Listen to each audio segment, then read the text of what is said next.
جولائی 2021 کو باجوہ صاحب کے خلاف، جنرل باجوہ آرمی چیف کے خلاف ایک سازش ہوئی تھی. کیا سازش ہوئی تھی سر؟ آپ اندر کے آدمی ذرا بتائیے نا. اچھا ڈاکٹر صاحب، آپ نے سوال پوچھا. آپ کو یاد ہوگا کہ فرانسیسی صدر کے خلاف تحریک لبیک کی طرف سے ایک کمپین چلی.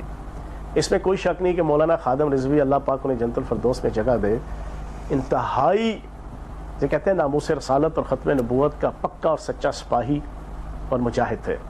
ٹھیک ہے، ان کی زبان سے یا ان کی کلامی سے کسی کو ڈفرنس ہو سکتا ہے، اختلاف ہو سکتا ہے. ان کی نیت، ان کے عمل کے اوپر میں کم از کم فیاض الحسن چوہان ختم نبوت اور ناموس رسالت کے اوپر علامہ خادم رضوی کی جو جناب کنٹریبیوشنز ہیں، میں کم از کم اس کو ہمیشہ خراج تحسین پیش کرتا ہوں. اور میں نے جب بھی کبھی کوئی چیز اس حوالے سے لینی ہوتی ہے، ختم نبوت اور ناموس رسالت کے حوالے سے کوئی گائیڈ لائن، تو یقین جانے میں ان کی تقاریر اور ان کے کلپ سنتا ہوں.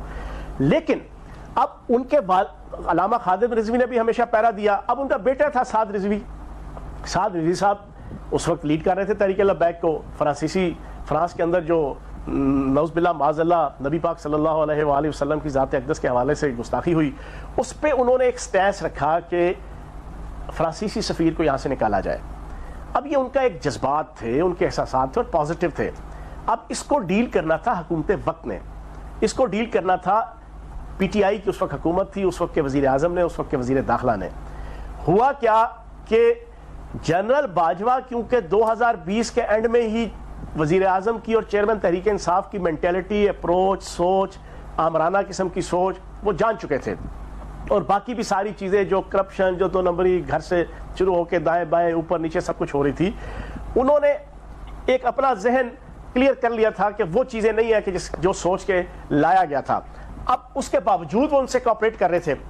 لیکن چیئرمین تحریک انصاف اور وزیر اعظم جو اس وقت تھے، ان کے دل میں ایک میل آ گیا کہ جنرل باجوہ شہباز شریف سے کیوں ملاقاتیں کرتے ہیں، جنرل باجوہ زرداری صاحب سے کیوں ملاقاتیں کرتے ہیں، جنرل باجوہ اپوزیشن کے لیڈرز. حالانکہ آرمی چیف جو ہے وہ پورے پاکستان کا ہوتا ہے.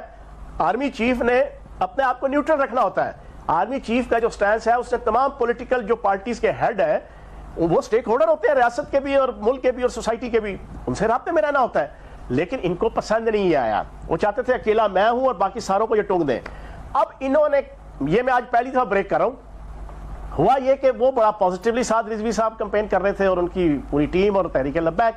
سعد رضوی صاحب جیل میں تھے کوٹ لکھپت، اور ان کی پوری ٹیم جناب ایک پورا ایجیٹیشن لے کے اسلام آباد کی طرف آ رہی تھی.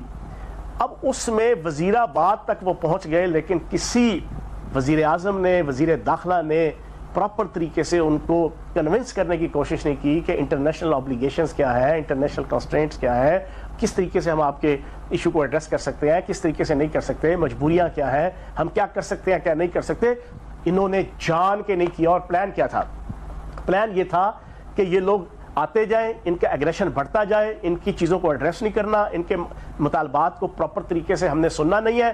آتے آتے یہ فیض آباد پہنچیں گے، جیسے 2017 میں علامہ خادم رضوی صاحب آئے تھے، یہ یہاں آئیں گے.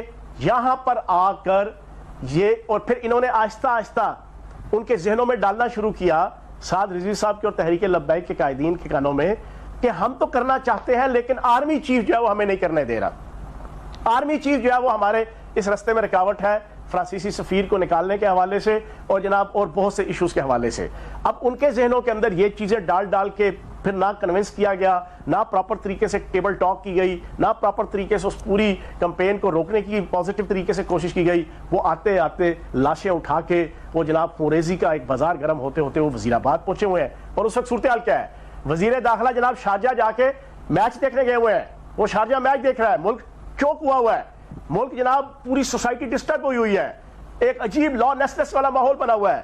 وزیر داخلہ جناب شارجہ بیٹھا موج میلہ کر رہا ہے. وزیر اعظم کو کچھ پتہ نہیں کیا ہو رہا ہے کیا نہیں ہو رہا ہے، کیونکہ اندر سے پلان تھا کہ ان کو آنے دو. جب یہ پہنچ جائیں گے فیض آباد تو یہ جنرل باجوہ کے خلاف انہوں نے جناب آواز بلند ان سے کروائی جائے گی اور ان کو بتایا جائے گا کہ جناب نہیں، جنرل باجوہ اصل میں جناب اس پورے معاملات کے اندر ہمیں اچھے طریقے سے چیزیں سارٹ آؤٹ نہیں کرنے دے رہے.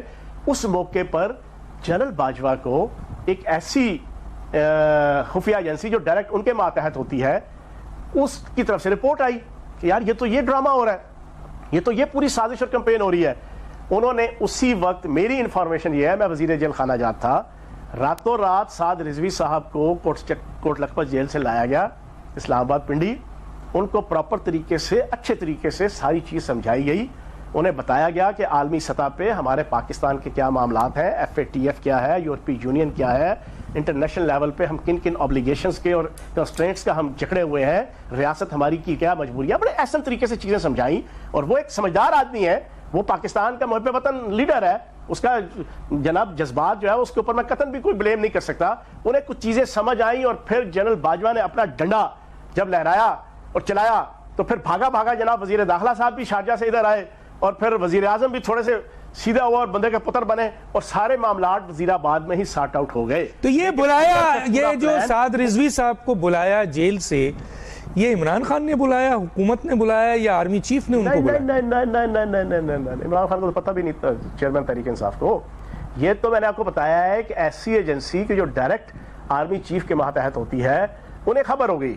جو میری انفارمیشن ہے اور میں سمجھتا ہوں کہ اتھینٹک انفارمیشن ہے, میں نے پھر میں نے ایک بڑی خفیہ انکوائری کی اور کنفرم کیا کہ واقعی سعد رضوی صاحب کو راتوں رات لے جایا گیا ان دنوں, وہ کنفرم ہو گئی ہے نا.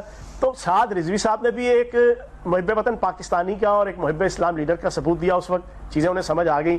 یہی چیزیں سمجھانی تھی وزیر اعظم نے, یہی چیزیں سمجھانی تھی وزارت داخلہ نے, یہی چیزیں سمجھانی تھی سول ان ایجنسیز نے کہ جو ان کو ڈیل کر رہی تھی. لیکن وہ سارے کے سارے اس وقت کے وزیر اعظم کے ایجنڈے کے اوپر اور ان کو جو چلا رہے تھے بندے, اس کے مطابق یہ تھا کہ یہ پورا غم اور غصہ جنرل باجوہ کے خلاف لے کر آؤ, جنرل باجوہ کی پوزیشن خراب کرو. یہ بڑی گیمیں یہاں پہ ہوتی ہیں. تو جنرل باجوہ کو کیا عمران خان جنرل باجوہ کو ہٹانا چاہتے تھے؟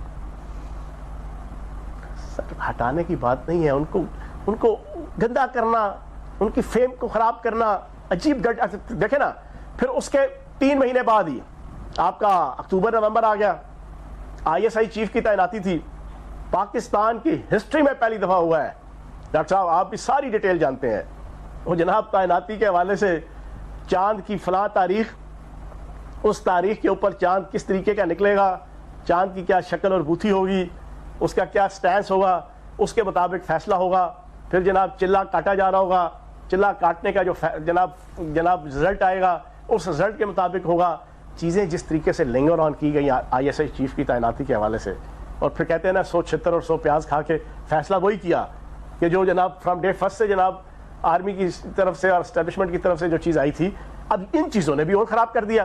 مطلب ہے کہ اپنے پاؤں پہ کلہاڑیاں خود مار مار کے جب آپ نے ساروں کو مخالف کر لیا, اپنی نااہلی, اپنے نکمے پن, اپنی کرپشن, اپنی فیملی کی, اپنے گھر کی, اپنے ارد گرد کے لوگوں کی, پھر اس کے بعد آپ کہتے ہیں جی مجھے کیوں ہٹایا, میری تو حکومت جاری رہنی چاہیے تھی.